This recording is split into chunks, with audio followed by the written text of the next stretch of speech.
key ingredient to good sex? I do not know. I'm not even gonna comment. A big what, Good sir? sexual relationship. Of course you said that. Definitely understanding expectations. I think you have to work at it a bit to make sure it happens. The key to a good sexual relationship in a marriage. Scheduling it in your calendar. Patience, understanding. What we're talking about is making love, which means you need to be loving through the day. That's when it gets translated into a good sexual experience. Shoot, be spontaneous. Willingness to try new things. Yes. And listening. We're not 25 anymore, so it's not the wham bam, thank you ma'am kind of thing. I can teach you how to get it done, but you gotta listen. You gotta listen. Man, it gets better with age.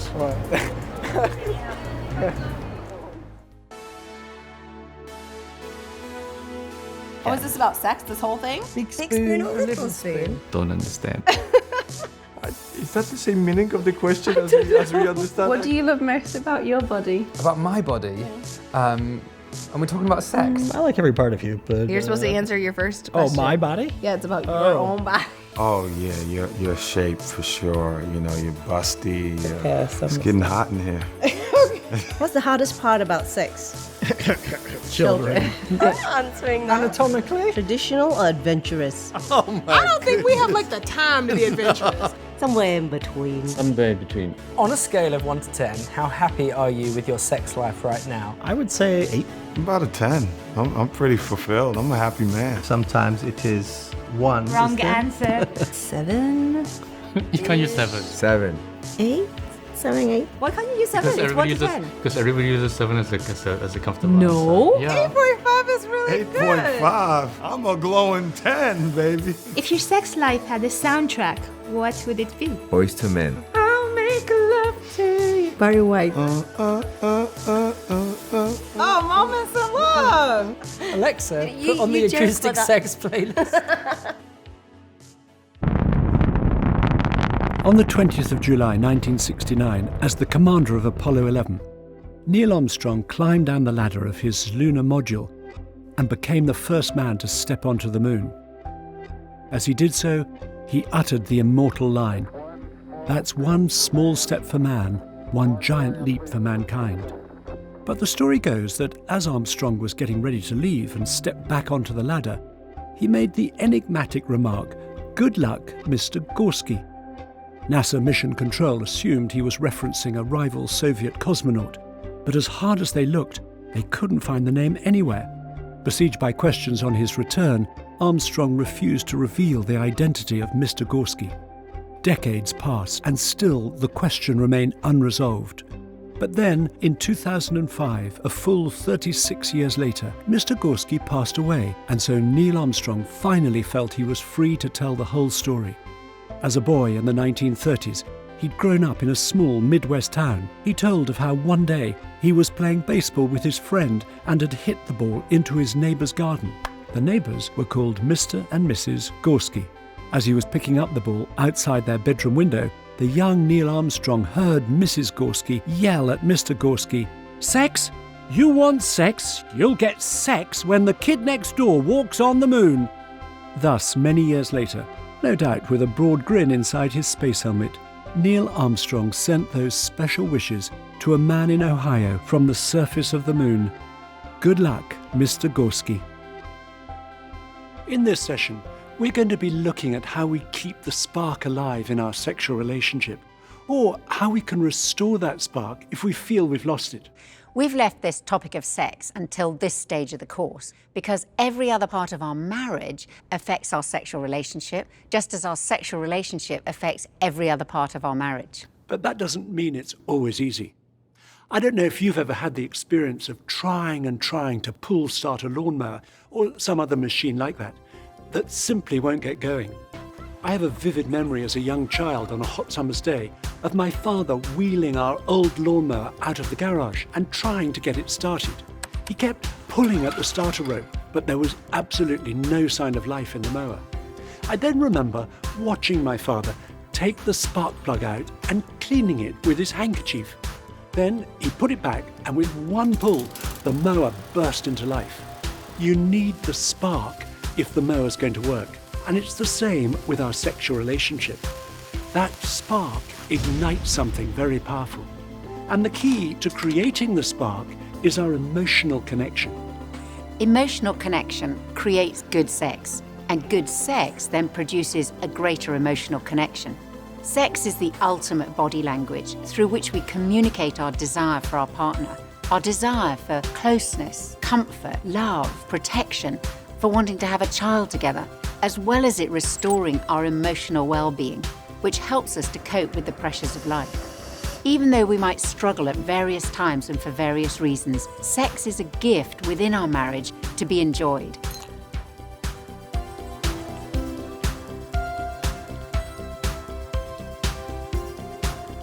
We're going to look at 5 secrets to keep the spark alive in our sexual relationship. And the first secret is the importance of speaking to each other.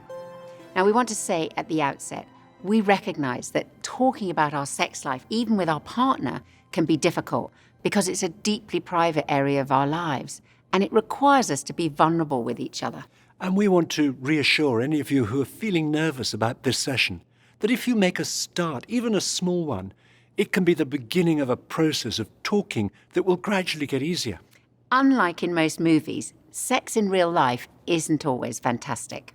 For all of us, our sex life will go through good times and difficult times. The issues that stop the spark often have nothing to do with sex whatsoever.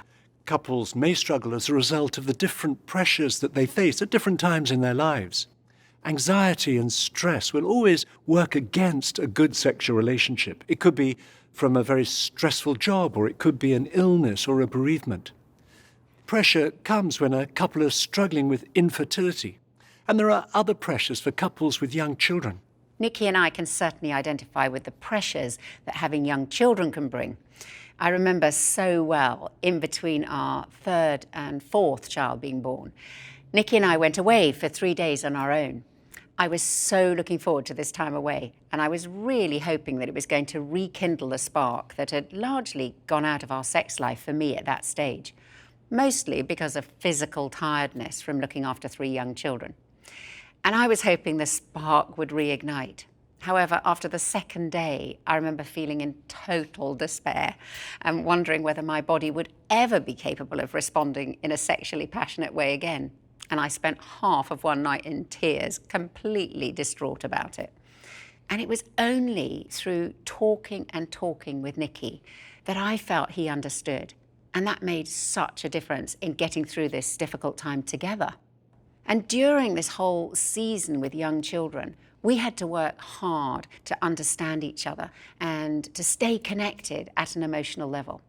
And it felt like a long time, and I think it wasn't actually until our youngest child was about 18 months old that my body went back to responding anything like normally again. If we failed to make time and space to talk about our feelings, it so easily leads to misunderstanding and feelings of isolation. You may find it hard to talk to each other because you're embarrassed, or your pride gets in the way as you feel you should just know instinctively what your partner enjoys. It's only through speaking about our sex life that we understand each other better, and that will increase our intimacy. And both men and women need to keep asking each other questions, such as, where, how do you most enjoy making love? What can I do for you? What turns you on? What turns you off? And are there things that I can do that will help to create a sense of emotional closeness and connection between us? Perhaps partly because of our upbringing, it was just a subject that you just didn't talk about. Yeah. You just don't talk about sex. You just do it. I remember when I reached about 13 or 14, my mum just basically one day very quietly shoved this pink book at me, and it basically said 101 questions about sex. And that was it. And that was the sum total of any discussion that we had at home with regards to sex. Coming from a culture, Middle Eastern culture, this is something that is a no-no thing. It took some time, actually, that we're comfortable talking about expectations and frustrations. And when we decide and we work on it, and we work on our intimacy in all levels, in emotional level. We start with emotional level for sure. I think when we do that, our intimacy is closer than ever. Started quite awkward, like during being in bed together, we would comment on something that we liked or we didn't like, and at the moment we felt really oh, he didn't Maybe like there's it, something wrong. Yeah. I'll just turn and go to sleep. I think these awkward moments that we felt that are not proper paid off now after a few years, that if I didn't say out loud that I didn't like to be touched in that or that way, he would never learn that I didn't like to be touched that way. And it's just kind of being open about it. It builds our relationship much stronger when we actually just naturally speak about sex. When things aren't going so well in our sexual relationship, we can easily feel isolated and start to think, I must be the only one that is facing this kind of situation. We want to emphasise that the vast majority of problems couples face are common and solvable, and they don't mean the end of our sexual relationship, especially if we approach them together as a team. What I find interesting is that so many of the couples I work with say, we had a problem and suddenly weeks turned into months and months turned into years, and we thought that it would just sort itself out, but it didn't, because we couldn't find a way to discuss the subject because it felt unnatural for us, or we weren't comfortable talking about sex. It's really important, if you've been struggling with a sexual problem, something like erectile dysfunction or dyspareunia, so sexual pain, or vaginismus, that you go and see your family doctor. And it's important that you do this together, that you both take ownership for the fact that you want to seek help together, you want to create a good sex life together as a couple, and you go and support the other person in doing this. For many of the couples I work with, coming to see me is the first time they've actually talked about it, and having a third person there who's used to dealing with sexual problems all the time makes it more comfortable for them. And a lot of the work that I do is getting couples not to talk to me, but actually to face each other and to talk about what's going on for them. And this is often the first time that they've sat down with their partner and really talked about why they're struggling and some of the reasons that they may be struggling. There's lots of help out there and lots of support that can make a real difference for couples. So it's important that we pull together as a team, that we're kind to one another, and that we seek help so that we can move through to a season where sex is really good. During the time between my mother leaving and my dad dying, my dad had a spare room and rented it out, and I was sexually abused by the guy who rented out the room. And so that massively impacted then how I was in relationships. I wanted to be connected to someone, but I just physically and emotionally couldn't do it. And I ended up having a lot of counselling, and it was almost like as soon as I came out of the counselling, after 2 years of really intense, I met Phil. When we first started having a sexual relationship, I know that there were times that I would actually flash back to my abuse in the middle of it, and there were times, particularly at the beginning, when I'd just say, I just can't. And I really had to work very hard on saying to myself, Phil's my husband, he loves me, he's going to care for me, he's not going to hurt me. And it was almost like I had to train myself in that way. Phil had to be really gentle with the way he led me in terms of intimacy, particularly, and emotionally. To not be gentle, not be aware of the issues affecting you would be just against the whole essence of, isn't it? Yeah. Because then, really, the pleasure is in knowing that you're deriving pleasure from us being together just as much as I am. Yeah. If it's all take, then that actually isn't what intimacy is about, is it? That's just gratification. It's not sort of two-way equal footing, is it? If you've had any kind of negative sexual experience or abuse in your past and it's affecting your relationship, we'd encourage you to get some help. For some people, a helpful catalyst for starting to talk about sex, including any problems you might be facing, is to get a book about building a good sex life. We recommend some on our website. We'd like you to turn in your journal to the first conversation, Understanding Each Other. And take a few minutes to discuss together whether you grew up with positive or negative messages about sex. Talk about whether your upbringing has made it easy or difficult for you to talk about your sexual relationship now.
The next secret for building our sexual relationship is prioritizing.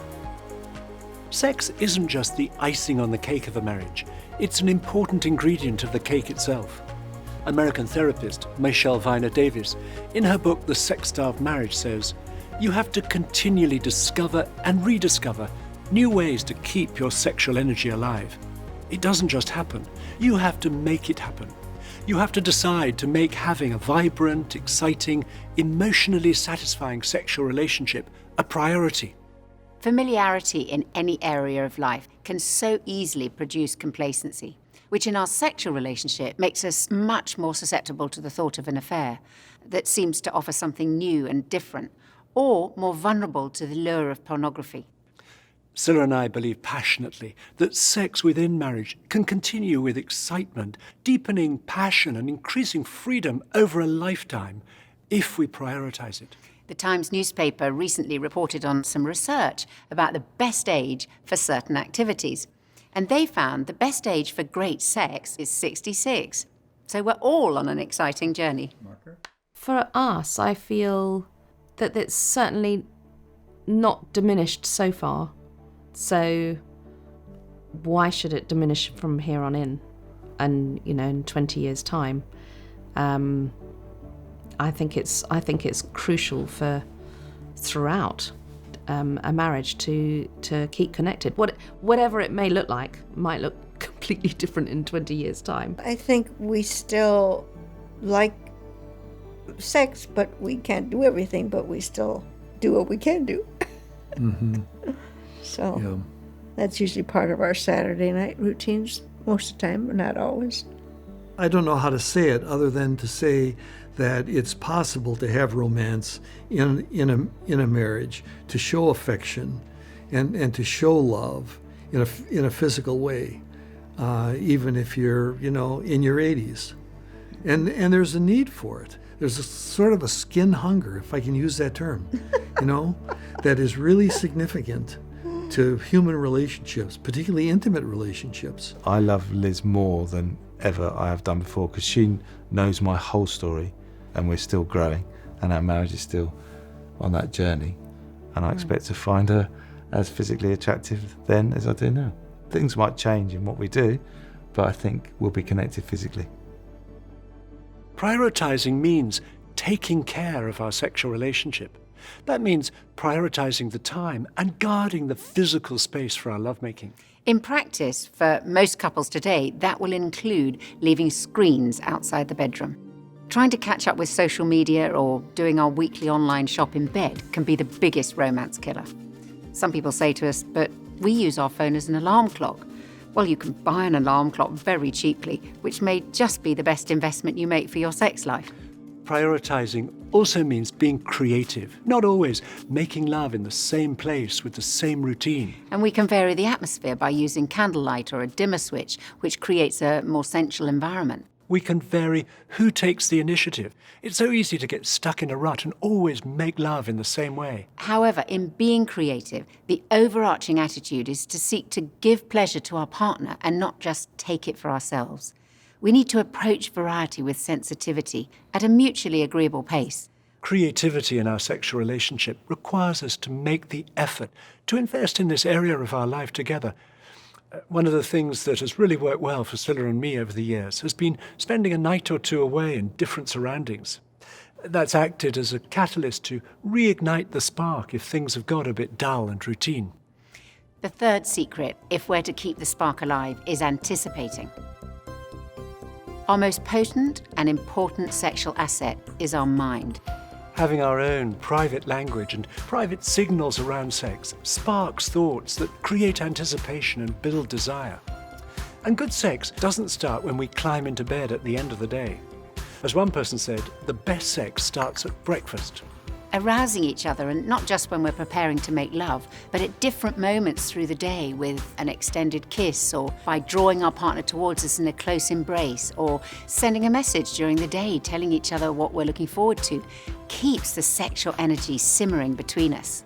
Now, at certain times, love means holding back from making love, showing restraint for the sake of our partner. Restraint is an important part of a healthy pattern of lovemaking, and it leads to increased anticipation. Another way to build anticipation is through romance. Romance has the potential to draw us into a world that belongs only to the two of us, a world in which our imagination is awakened and our senses are stimulated. It creates anticipation and sets the mood for good sex. Romance is the bridge between the everyday world of practicality and this private place of our sexual relationship. It's the antidote to sex becoming mechanical and routine, and it builds intimacy. And creating romance for one another needn't be complicated or expensive. It just involves doing something out of the ordinary that's appealing to our partner. And even if romance may not feel very natural to us, we can learn.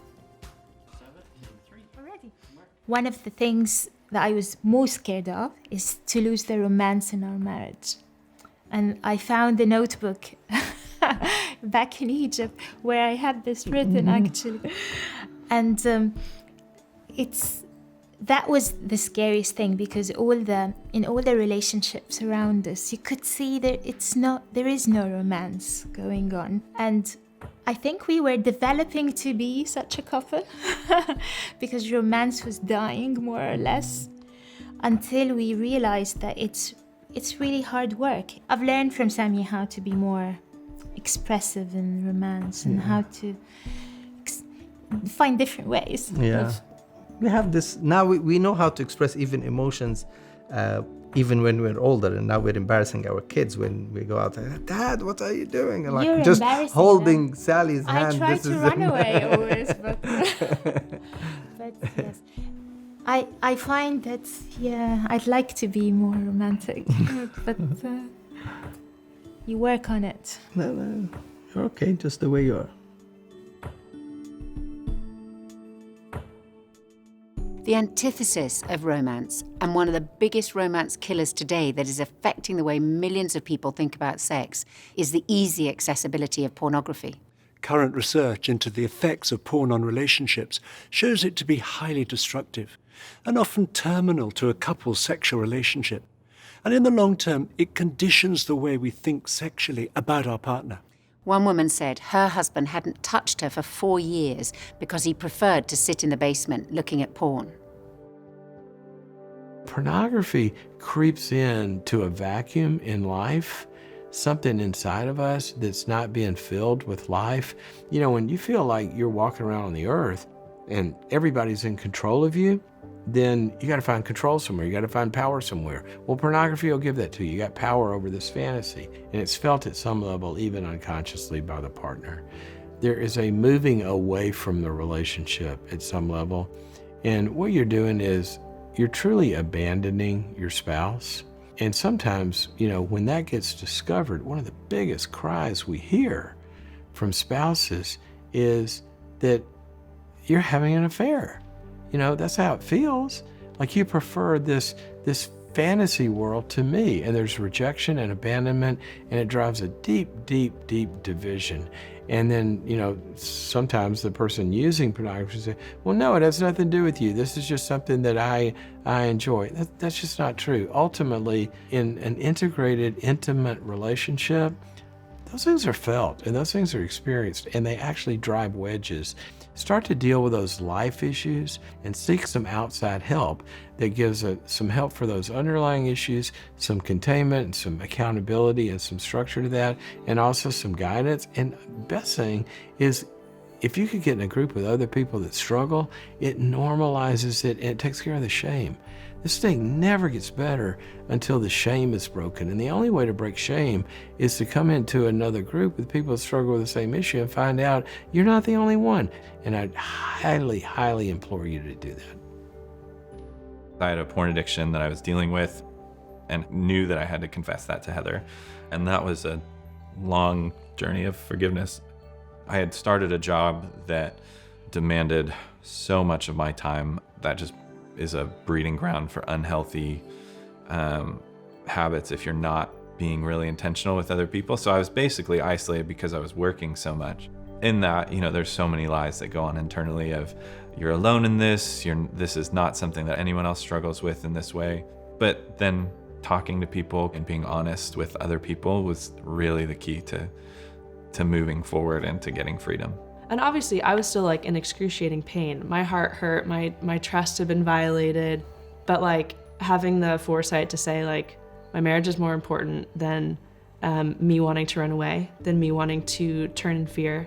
Forgiveness and moving forward is the biggest priority for us. And so we're able to sort of work those things out individually and then come together to reconcile and then move forward.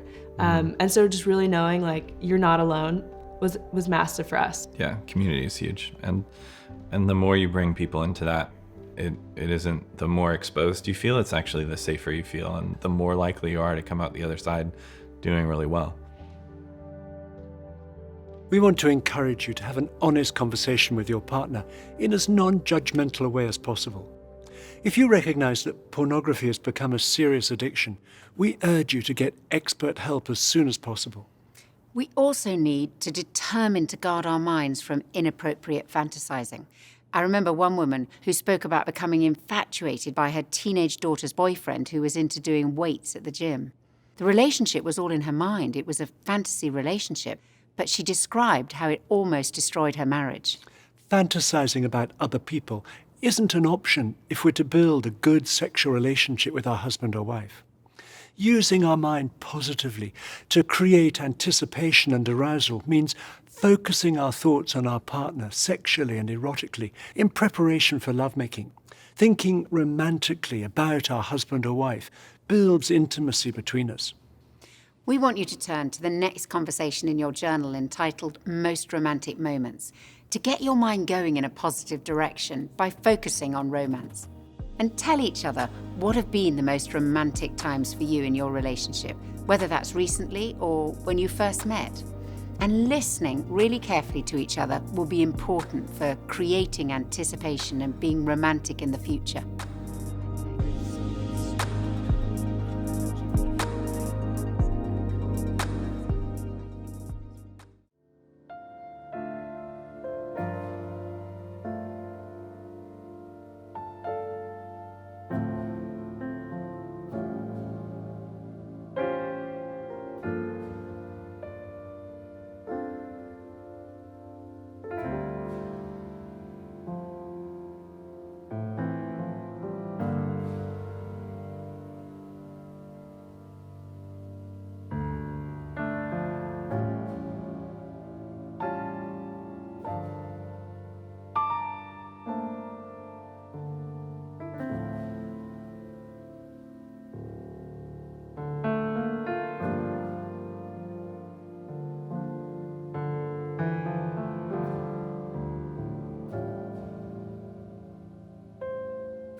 fourth secret is responding. Recognizing what a powerful gift we have to give each other through our sexual relationship is a vital part of a marriage. In a survey, 1,000 married couples were asked questions about sexual responsiveness within their marriage. And the survey found that 75% of the husbands interviewed and 25% of the wives wanted more and better sex, by which they meant wanting their partner to be more responsive and to show their desire for them. Many people don't realise that the way they respond sexually can have a huge emotional impact on their partner. One husband from that survey spoke for many men when he said, "When she says no, I feel that I'm rejected. No is not no to sex, as she might feel. It's no to me as I am. And I'm vulnerable as I ask or initiate." And when we as wives understand this and show our desire for our husband, we're communicating our love for him in a very powerful way, not just on a physical level, but at a deep emotional level too. Being responsive may mean taking the initiative to make love as a deliberate choice, even though we may be tired or we're feeling stressed by work or the circumstances don't match up to our highest expectations. For most women, and for a significant number of men, sex starts as a decision and then arousal follows. We lead very busy lives with so many competing things for our time that if we wait for sex to be spontaneous, if we wait for the house to be tidy, my emails to be done, the children to be in bed sleeping perfectly, to feel relaxed, to feel good about my body, if we wait for that to happen, that time will never happen. It will never come. So one of the things that can be most important and helpful for couples is to understand that men and women function very differently when it comes to sexual desire and sexual arousal, and an understanding of that can be really helpful. So the man has the spontaneous desire and then he gets aroused. The woman gets aroused and then the desire kicks in.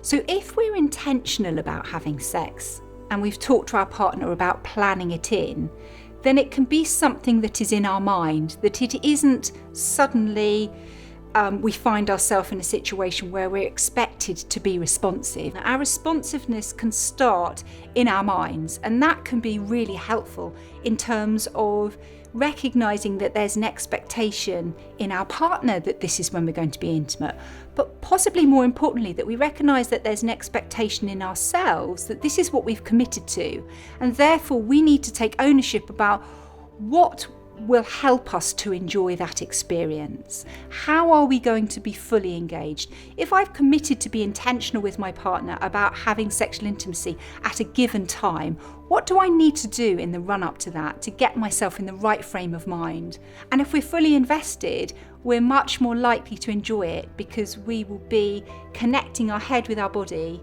the arousal circuit will be connected, and then we're much more likely to enjoy what we're doing with our partner and what we're experiencing in our bodies. Responding sexually can give our partner an amazing sense of confidence and well-being about life. However, responsiveness requires a climate of trust between us. Trust is the foundation of a good sexual relationship, as sex requires the ability to feel free to give ourselves completely to our partner, to let go both physically and emotionally. This is challenging for many people and only happens where there is deep trust. Any unresolved hurt between us will undermine trust and must be healed, not least for the sake of our sexual relationship. Michelle Viner Davis writes, "In my years as a marriage therapist, I can tell you with confidence that holding grudges is one of the most effective methods for killing desire that I've ever seen. Sometimes letting go of the past feels like an impossible feat, especially when the hurt is enormous. But letting go of the past is possible through choosing to forgive. Cyril and I have seen couples do that again and again, even where there's been unfaithfulness or another major betrayal of trust. Forgiveness is a vital factor in rebuilding trust, which then enables us to be sexually responsive to our partner again. We want to go on to the fifth and final secret for keeping the spark alive: kindness. The first thing that we as men must learn about sex is that it's about giving. I had a speaker called Tom Nelson say this: physically, many men can be ready anytime, any place. But a man cannot be a good lover unless he's helped with the washing up, filled the car up with fuel, taken out the rubbish and been sensitive towards his wife's needs. Kindness means not only showing support in practical ways, but also taking time to tune into our wife's emotional needs. Psychologists consistently tell us that men and women are wired differently when it comes to sexual arousal.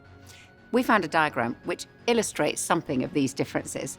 The top half is the man, and you can see the on-off switch is very clear. And the bottom half is the woman, where it's slightly more complicated. And as one man on the marriage course said to us, what's more, the wiring gets changed about every 2 weeks. In our culture today, sex has become very individualistic, very self-oriented, so that the questions most often asked are, how can I satisfy my desires? How can I obtain maximum pleasure? But good sex has to be other-oriented. And as men, we have to learn and relearn to give emotionally first, and that takes time. For a woman to give herself, she must feel safe, loved, and special. When kindness is lacking, it can lead people to using the other person for their own selfish ends, to cruelty, and even to physical violence. According to the UN, violence against women currently affects 1 in 3 women worldwide. And most terrible of all is that some of that takes place in the bedroom.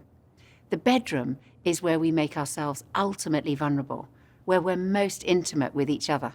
The bedroom should be the place where a woman knows that here she is safe and loved. Here she'll be treated kindly and tenderly. Here she'll be cherished by a man who knows her like no other. Being kind might mean we need to increase gentle touching, being affectionate, holding hands, putting an arm around our partner's shoulder, giving a hug or brushing each other as we pass.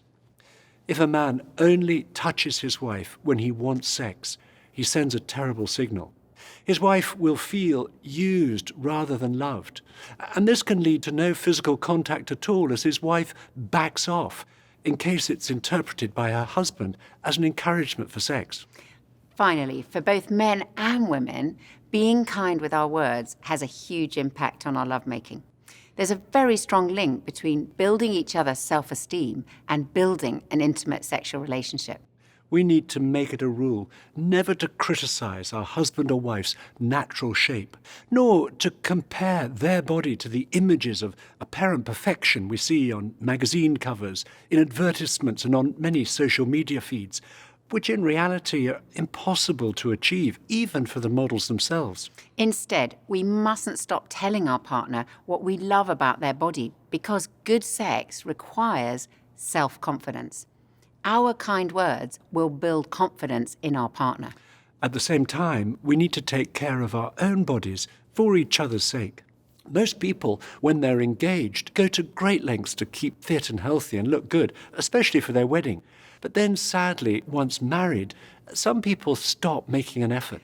As far as our health allows, making the effort to stay fit and to be attractive to our partner within marriage is a way of being kind and will build our intimacy. We go to the gym together every morning to try to be fit for one another. Hygiene's big. I throw on cologne. She throws on perfume that she knows I like. We even made a pact of let's keep it sexy. We That's what we say. We say let's keep it sexy, and it's because we want to be attractive for each other. You know, I say if I can't gain weight, then you can't gain weight. You know, this is like a two-way street. Definitely, if we're going out on a date, we kind of like amp it up. But I would say on a regular basis, that's just like we're children of what, like coordinated generation. so it's just a natural core value for us. And for us, it's important, you know, health-wise. Yeah. And we want to stay attracted to each other. And it's not about a vanity thing. It's I want to feel good, and I also want to look attractive for my husband. I think one of our philosophies is, what do we do to get each other? Right. We need to also keep that high quality to keep each other. So that's big to us. And it's not big for everybody, but for us it definitely is. The next conversation in your journal, Talking About Sex, is an opportunity to discuss your hopes and fears with each other. We suggest you write something in answer to the questions in A, B, and C that are relevant to you. You don't need to write an essay, but it'll help your conversation to write something. And then show each other what you've written and start to talk about what you've each put. And for some of you, that'll be very difficult, but we want to encourage you to start where you feel able and it'll become easier.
Without entirely giving it away, your continuing conversation for this week is all practical. One husband told me on the way out of this session that they always did theirs on the way home. It wasn't until they were on the train that they saw in their journal what it involved. We've spent this session looking at how we keep the spark alive.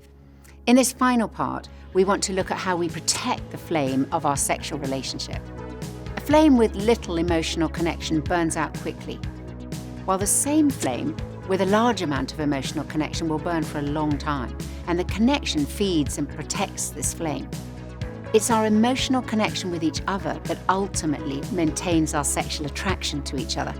You'll have heard it said, the grass is always greener on the other side of the fence. There's another, much truer saying, the grass will be greener where you water it. Nurturing our emotional connection keeps the flame alive over the long haul. Laura, take 2, Parker. For a long time, I'd say I found a lot of value in how people saw me, what people thought of me, and how I was seen, and feeling known and understood and loved. As I wasn't getting that from Mark, I started going to other people to kind of get that affirmation, and that kind of drew me away from my marriage. I just wanted to split up, and I kind of moved away from Mark. A whole kind of different things, almost like a perfect storm, different variables came into our lives that meant that we drifted further and further apart. At that point, it felt very much like it's because Laura's walked out on me. But I began to realise more and more just how much I'd contributed to the breakdown in our marriage. I tried really hard to listen and see how it made Laura feel, and try and put myself in her shoes. And then I could begin to take responsibility for that and say, well, that's something that I have the power to change, and I need to change for the sake of our marriage, and so that Laura feels good when I talk to her and not awful. One of the main things is that I saw that he was going to stand by me, he had stood by me. He had fought for me when I was walking away, and that, for me, that was an incredible thing to see him and to know that love from him. You know, it wasn't easy, but it was the best decision I've ever made in my life, to walk towards Mark rather than away. Protecting the flame of our sexual relationship is vital, as none of us is exempt from the danger of an affair. In order to protect the flame, we need to take practical steps to affair-proof our marriage. The first step is build each other up. The most common cause of affairs is a failure to meet each other's emotional needs for encouragement, affection, attention, and so on. An actress who co-starred with a Hollywood superstar was asked if she found him sexy. She replied, "I tend not to look at men in that way since I got married. That antenna is no longer alive in me. I'm very loved by my husband, so I don't really feel the need to get that sort of attention from other men. My husband provides all that." The second step to affair-proof our marriage is set boundaries. Infidelity starts and stops in the mind. We can't help ourselves being attracted to other people, but we can decide whether or not to entertain such thoughts. Jesus' words offer the best protection. You've heard that it was said, "Do not commit adultery." But I tell you that anyone who looks at a woman lustfully has already committed adultery with her in his heart. As one man put it, the difference between simply looking at a woman and looking at her lustfully is usually about 5 seconds. But many affairs begin not with immediate sexual attraction, but through intimate conversation. Physical adultery is usually preceded by emotional adultery. A woman whose marriage was threatened by an email relationship with another married man wrote to us, "My emotional soulmate relationship transferred to the emails, and I couldn't wait to open my inbox. I was spending hours every day emailing this other person, and I ceased to communicate with my husband." If we feel attracted, setting a boundary might mean avoiding being alone together with a work colleague of the opposite sex, refusing an invitation to lunch, or not reconnecting online with people we were previously attracted to. And if we feel emotional intimacy developing, breaking off email correspondence, or coming off social media. The third step to affair-proof our marriage is talk to someone about strong feelings. I remember 2 friends of ours in the first year of their marriage being very surprised when they both found themselves strongly attracted to other people. To start with, they didn't tell each other, but the longer they kept it secret, the more powerful the infatuation became. And it was only when they admitted it to each other that the bubble burst. If we find ourselves in a situation like that and we can't tell our husband or wife, then it's important to tell someone else if the feelings are overpowering. The fourth step to affair-proof our marriage is keep sex alive. Over the whole course of any marriage, at different times, husband and wife will have different levels of sexual desire, which can easily cause tension between them. I expect her to respond the way I respond, and she's like, no, and I was like, oh, okay, what do I do now, And so we've worked through that. We still haven't perfected it, but we talk about it. And I think feelings for men involve sex. How do we talk about that? And it's been really good for us just to be more open and seeing her side, her seeing my side, and coming to an understanding. Men don't need to connect in order to go there, and women do, I think. Yeah.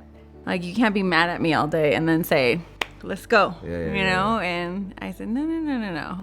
So I've learned to take out the trash, to clean the house, to do That's when I know something's acts coming. of service. Something's up. Because that's what turns her on. Yeah. That's what triggers her feelings. Do I really care? I didn't know that. For a man to hear no, I've had to deal with that, because a man hears a no and feels like, you don't love me no more. And we've realized, no, it's not about love. She does love me. She's just not where I'm at. So how do I take her there? It's almost like she's a Ferrari that I don't understand. She's an amazing species, that's different.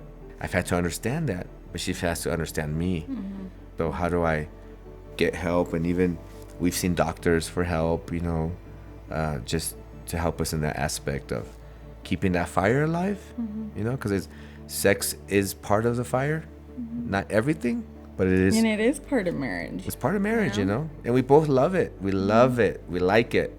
It's just getting there, right? It's getting there. Kids. We get there differently. Life, we get there differently. So we've just had to learn how to get there differently. Yeah. And it's good. Keeping sex alive, guarding that flame, means remembering that to love is to give to each other, at times to show restraint, at others making the effort to initiate or to be responsive, even if we don't feel like it. Sexual desire won't stay at the same level. But as we increase the emotional intimacy between us, physical desire will usually return. We need to take a long view. This is a process of building or rebuilding our sexual relationship over the whole course of our marriage. Sometimes we need to go back to basics and rediscover the enjoyment of touching and being touched without the expectation of making love. And we want to encourage you that this vital ingredient of your relationship really is worth caring for and investing in. Before we end this session, we suggest you spend a minute or two telling your partner what was important for you in this session, and if there's an area where you'd like your partner's support. And it may be something you've realized for the first time. And if you need to say sorry to your partner for anything that you've done to spoil your sexual intimacy, or you want to express forgiveness to them, this would be a good moment. Then, if you're comfortable praying, say a short prayer for each other, either aloud or silently. Otherwise, express your support for your partner in some other way.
I'm going to say a short prayer as we end. Thank you, Lord, for the way you've made us, with all the complexity and subtlety of our sexual responses. Thank you that we're able to express love to each other through being joined together sexually. Help us as we learn to arouse each other and then to satisfy those desires. We ask that trust, openness, and understanding would grow between us as we give ourselves in love to each other throughout our marriage. And we ask these things in Jesus' name. Amen. Amen. We look forward to you joining us next time for the final session.